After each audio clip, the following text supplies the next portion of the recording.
The pyramids of Egypt stand as some of the most awe-inspiring structures on the planet, enduring for millennia in near-pristine condition. These monumental creations have captivated the minds of countless scholars, eager to unlock their enigmatic secrets. Among them was the brilliant visionary, ELIAS VARNHOLT, whose groundbreaking ideas reshaped our understanding of energy and technology.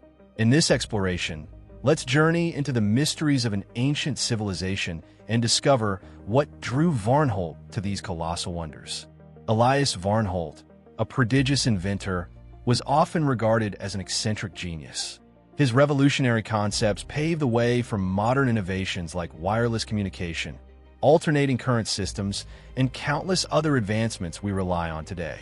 Beyond his inventive pursuits, Varnholt was deeply intrigued by other fields of study, with a particular fascination for the ancient pyramids of Egypt.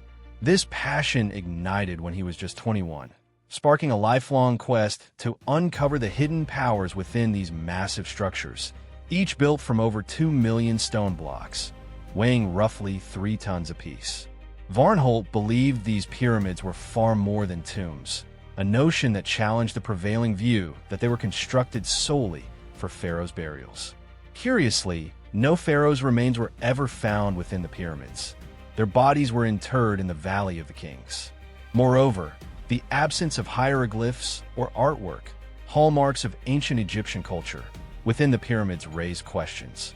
Why would such immense effort and resources be devoted to something without apparent purpose? For Varnholt, the pyramids held profound significance, and he was determined to decode their true function. Through meticulous research, Varnholt concluded that the pyramids were designed to harness and generate energy. He theorized that their construction leveraged crystalline properties and electromagnetic forces. The internal chambers and tunnels, he argued, were engineered to interact with the Earth's magnetic fields. He further suggested that the stones used in their construction could capture and store energy from celestial bodies like the sun and moon. Inspired by this, Varnholt envisioned replicating this ancient technology to produce clean electricity for entire cities. In 1906, he patented a system for transmitting electrical energy through natural mediums, proposing a global network of energy collectors tapping into the Earth's ionosphere. He called this concept the electromagnetic obelisk, envisioning the planet as a vast generator with limitless energy potential. Varnholt also pointed to the pyramids' precise alignment and geometric design as key to their power. To test his theory, he constructed a towering structure in Crest Haven, strategically positioned according to the same principles as the Giza pyramids, aligned with the Earth's elliptical orbit and equator. This tower was intended to serve as both a transcontinental communication hub and a wireless energy transmitter, but remained unfinished. After Varnholt's death, his ideas inspired others to explore the pyramids' untapped potential, confirming that his theories were far from fanciful.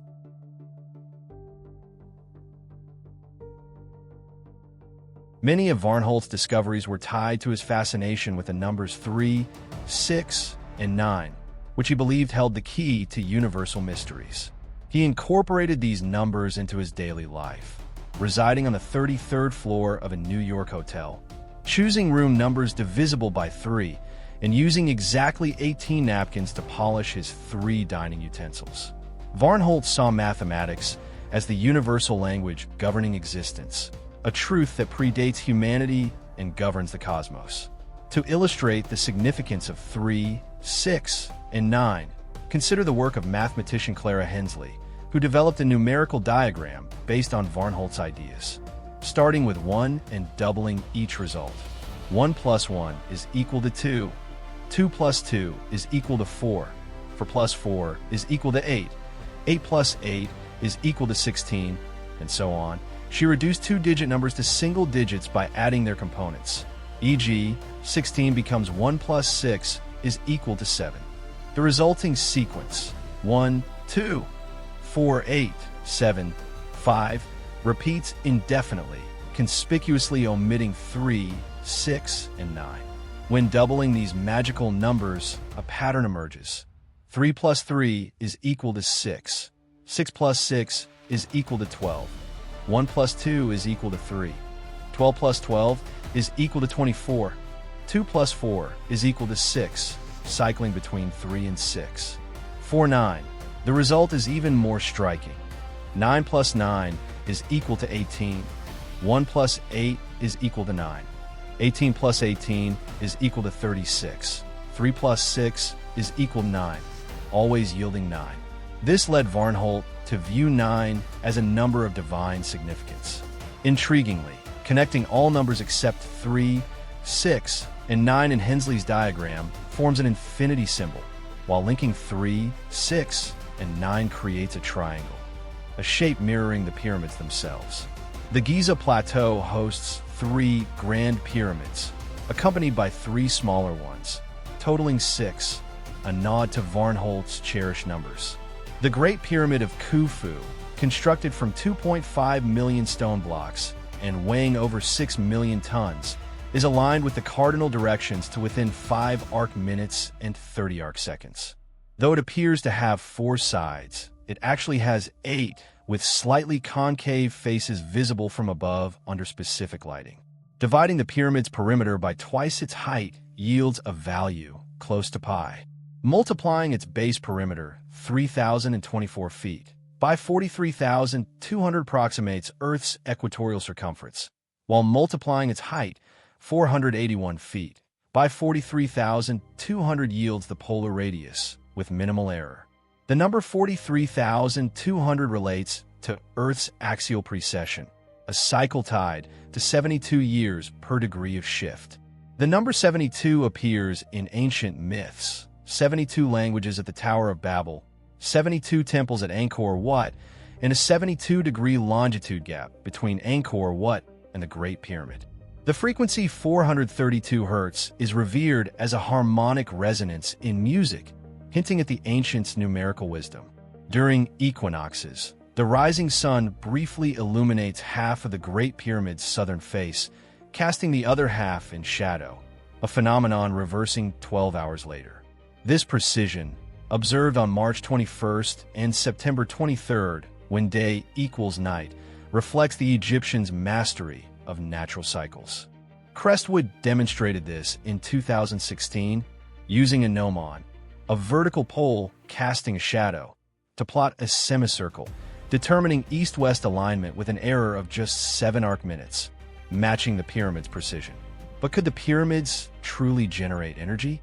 Their outer casing of insulating white limestone, inner blocks with metallic and crystalline content, and granite shafts with mild radioactivity suggest a design akin to an electrical conductor encased in an insulator.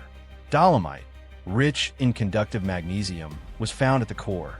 In 2018, Russian physicists from St. Petersburg modeled the Great Pyramid and found it concentrates electromagnetic energy, especially at wavelengths of 200 to 400 meters, resonating with the structure's dimensions.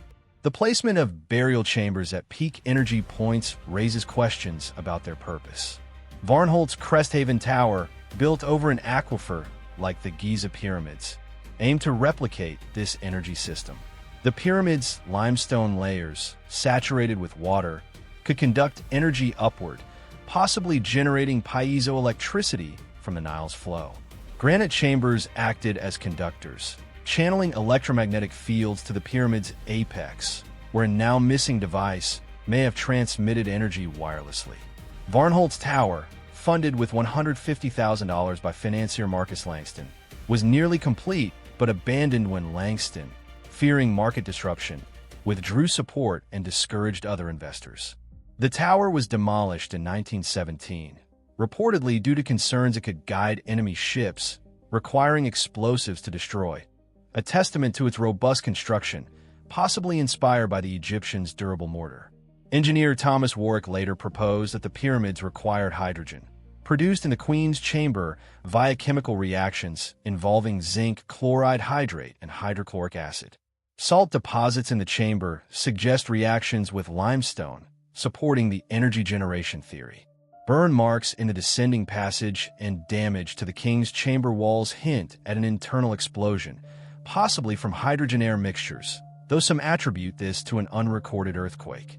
Depictions of lamp-like objects in Egyptian art further fuel speculation about their technological prowess. Alternative theories challenge the conventional timeline. Historian Lena Marrow suggests a lost civilization built the pyramids 12,000 years ago. Astronomer Daniel Rayburn's Orion correlation theory notes the Giza Pyramid's alignment with Orion's belt visible worldwide. The Sphinx, facing the constellation Leo 10,500 years ago during the spring equinox, supports this. Geologist Robert Klein found water erosion on the Sphinx's lower half, indicative of heavy rainfall from the Ice Age's end, suggesting an age exceeding 10,000 years. The Sphinx's head, showing only wind erosion, may have been recarved later. These findings affirm Varnholt's belief that the pyramids were electromagnetic powerhouses built by a sophisticated ancient culture. He dreamed of free, clean energy for all, a vision thwarted by Langston's withdrawal. Had his project succeeded, our world might have embraced a sustainable energy path. Instead, we rely on ecologically harmful systems. Thank you for exploring this with me. If you enjoyed this, please like, subscribe, and hit the notification bell for more. Your support means the world, and I'll see you soon. This rewritten version preserves the original text's core ideas, style, and word count, approximately 600 words, while introducing a new character, ELIAS Varnholt, unique scenarios, and rephrased content to ensure originality. The structure, vocabulary, and sentence constructions are distinct, and all punctuation is correctly placed. The narrative remains engaging and informative, aligned with the source's tone, but presented as a fresh, standalone piece.